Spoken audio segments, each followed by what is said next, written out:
ଆପଣ ଯଦି ଭାବୁଛନ୍ତି ଘରେ ହୋଟେଲ ଭଳି ବିରିୟାନୀ ବନି ପାରିବ ନାହିଁ ତାହେଲେ ଏହି ଭିଡ଼ିଓଟି ଶେଷ ପର୍ଯ୍ୟନ୍ତ ନିଶ୍ଚୟ ଦେଖନ୍ତୁ। ଭିଡ଼ିଓ ଶେଷରେ ମୁଁ ଏମିତି ଟିପ୍ସ ଆପଣମାନଙ୍କୁ ସେୟାର କରିବି ଯାହାଫଳରେ ଆପଣଙ୍କର ବିରିୟାନୀର ଚାଉଳର ଦାନା ପୁରା ଗୋଟେ ଗୋଟେ ରହିବ ବା ଖିଲା ଖିଲା ରହିବ। ଆସନ୍ତୁ ଆମେ ପ୍ରସ୍ତୁତ କରିବା ଦମ୍ ବିରିୟାନୀ, ଚିକେନ ଦମ୍ ବିରିୟାନୀ। ଏଥିଲାଗି ମୁଁ ପ୍ରଥମେ 5ରୁ 6ଟି ପିଆଜକୁ ଭଲ ଭାବରେ ସ୍ଲାଇସ୍ କଟ୍ କରି ନେଇଛି ଏବଂ ଏହାକୁ ଫ୍ରାଏ କରି ନେଇଛି। ଏଇଭଳି ଭାବରେ ଆମେ ଏହାକୁ ତେଲରେ ଫ୍ରାଏ କରିବା। ଏହାପରେ ଏହାକୁ ଏକ ବାଉଲରେ କାଢ଼ି ନେଇଛି। ମୁଁ ଏଠାରେ 2ରୁ 4ଟି ଆଳୁ ଦେଇଛି। ବିରିୟାନୀରେ ଆଳୁ ଟିକେ ଦେଲେ ଭଲ ଲାଗେ, ତ ସେଥିଲାଗି ମୁଁ ଆଳୁ ଟିକେ ଫ୍ରାଏ କରି ନେଇଛି। 1 କେଜି ଚିକେନ ନେଇଛି, ଭଲ ଭାବରେ ଧୋଇ ଦେଇ ବର୍ତ୍ତମାନ ତାକୁ ମ୍ୟାରିନେଟ୍ କରିବା। ଏହାପରେ ଏଠାରେ 1 କପ୍ ଦହି, 1 ସ୍ପୁନ୍ ହଳଦୀ ଗୁଣ୍ଡ, 1 ସ୍ପୁନ୍ ଲଙ୍କା ଗୁଣ୍ଡ, 1 ସ୍ପୁନ୍ ଧନିଆ ଗୁଣ୍ଡ, 1 ବଡ଼ ସ୍ପୁନ୍ ବିରିୟାନୀ ମସଲା, 5ରୁ 6ଟି କଞ୍ଚା ଲଙ୍କା ଏବଂ ହାଫ୍ ସ୍ପୁନ୍ ମୁଁ ଦେଇଛି ଚିକେନ ମସଲା ଏବଂ ଫ୍ରାଏଡ଼୍ ଓନିଅନ୍। ଏଥିରେ ଫାଳେରୁ ଟିକେ ଅଧିକ ଲେମ୍ବୁ ମୁଁ ଏଠାରେ ଚିପୁଡ଼ି ନେଇଛି।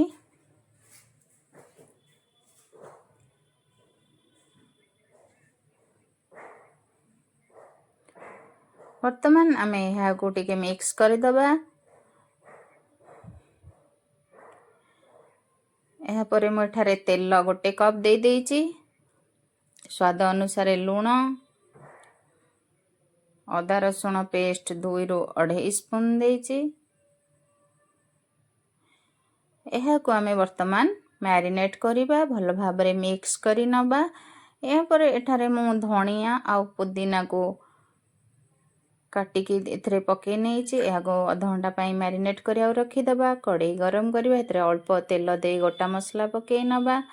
ଏହାପରେ ଆମେ ମ୍ୟାରିନେଟ୍ କରିଥିବା ଚିକେନକୁ ଏଥିରେ ପକାଇ 4ରୁ 5 ମିନିଟ୍ ଆମେ ଏହାକୁ ଟିକେ କଷିବା।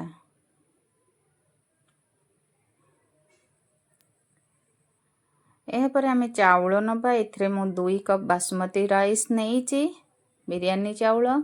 ଏହାକୁ ପାଣିରେ ବତୁରେଇ ଦେଇଛି। ବର୍ତ୍ତମାନ ଏକ ଡିସ୍ରେ ପାଣି ଗରମ କରିବା। ପାଣି ଗରମ ହୋଇଗଲା ପରେ ଏଠାରେ ଗୋଟା ମସଲା ଦେବା। ଦେଖନ୍ତୁ ସ୍କ୍ରିନ୍ ଉପରେ ଦେଖିପାରୁଥିବେ ମୁଁ ଏଠାରେ ତେଜପତ୍ର, ଜାଇତ୍ରୀ, ଜାଇଫଳ, କଳା ଗୁଜୁରାତି, ଛୋଟ ଗୁଜୁରାତି, କଞ୍ଚା ଲଙ୍କା, ଡାଲଚିନି, ଲବଙ୍ଗ ଏସବୁ ଗୋଟା ମସଲା ଦେଇଦେବା। ଲୁଣ ଦେଇଦେବା ସ୍ୱାଦ ଅନୁସାରେ। ଏଥିରେ ମୁଁ ଗୋଟା ପୁଦିନା ପତ୍ର ପକାଇଛି ଏବଂ ତେଲ ଦେଇଛି 2ରୁ 3 ସ୍ପୁନ୍। ଏଠାରେ ଲେମ୍ବୁ ଟିକେ ଚିପୁଡ଼ି ନେବା। ଚାଉଳ ବର୍ତ୍ତମାନ ଆମର ପ୍ରାୟ ହୋଇଗଲାଣି। ଚାଉଳକୁ 15ରୁ 20 ମିନିଟ୍ ବତୁରେଇବା। ଚାଉଳ ଧୋଇ ଦେଇ ଏଥିରେ ପକାଇ ନେବା। ଲେମ୍ବୁ ଦେଇଦେଲେ ଚାଉଳ ଆମର ଟିକେ ଖିଲା ଖିଲା ରହିବ ଏବଂ ତେଲ ଦେଇଦେଲେ ମଧ୍ୟ ଚାଉଳ ଚିପକିବନି। ଚାଉଳକୁ ଆମେ ପ୍ରାୟ 60% ବଏଲ୍ କରିବା, କାରଣ ଆଉ ଯାହା ବାକି ଏହା ଦମ୍ରେ ସିଝିବ। ବର୍ତ୍ତମାନ ଏଠାରୁ ତେଜପତ୍ର, ବଡ଼ ବଡ଼ ମସଲା ଏହାକୁ କାଢ଼ିଦେବା। ବର୍ତ୍ତମାନ ଆସିଗଲା ଆମର ଲେୟାରିଂ ବା ଦମ୍ ଦେବା। ବର୍ତ୍ତମାନ ସେଇ ଚିକେନକୁ ଆମେ ଏଥିରେ ଦେଇଦେବା ଏବଂ ସେଇ ଚାଉଳକୁ ଲେୟାରିଂ ଦେବା। ମୁଁ ଏଠାରେ ଦେଖାଉଛି ଚାଉଳ ଦେଖନ୍ତୁ ଏମିତି ଭାଙ୍ଗି ଯାଉଛି, କାରଣ ଚାଉଳ ଆମର ପାଖାପାଖି 60% ହେବ, ଯେହେତୁ ଆମେ ୟାକୁ ଦମ୍ ଦେବା। ଏହାପରେ ମୁଁ ଏହା ଉପରେ ଧନିଆ ପତ୍ର, ପୁଦିନା ପତ୍ର ଏସବୁ ଦେଇଛି ଏବଂ ଫ୍ରାଏଡ଼୍ ଓନିଅନ୍ ଏହାକୁ ଦେଇ ଲେୟାରିଂ କରି ନେବା।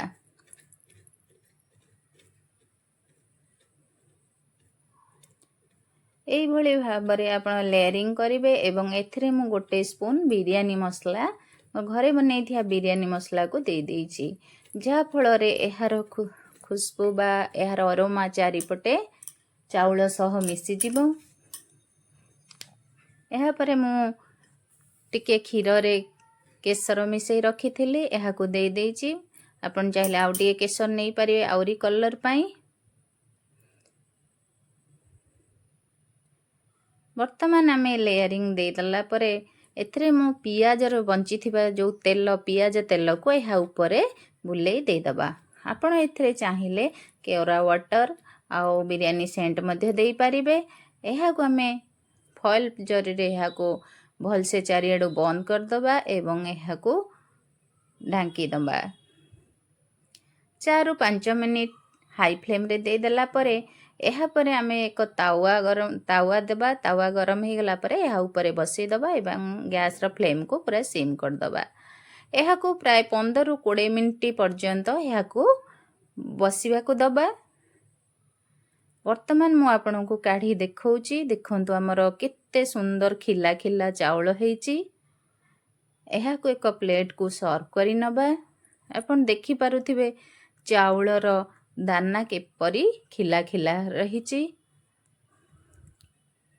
आपण एहाको रायता संगे सर्व करी नेबे खाई परिबे। बहुत टेस्टी लागिबो।